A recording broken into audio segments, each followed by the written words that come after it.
guys, and welcome back to this channel. In this video I'll be showing you guys how you can create a silhouette of a person on CapCut PC.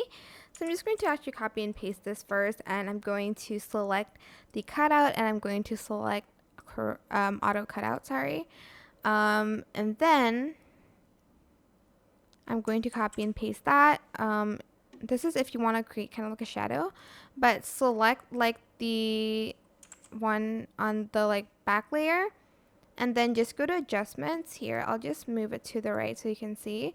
Turn down the saturation, and then turn down the brightness, turn up the contrast, I don't think the highlight matters, turn down the shadow, and turn down the illumination. And as you can see, you'll still be able to see some parts.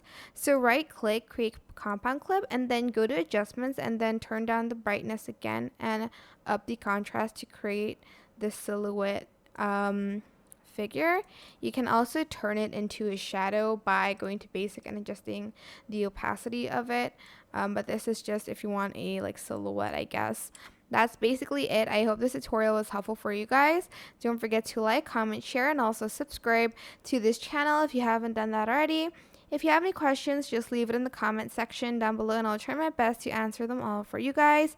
And if you found this video helpful, please click the thanks button above the description box down below. And that is it for this video. Thank you so much for watching. Bye!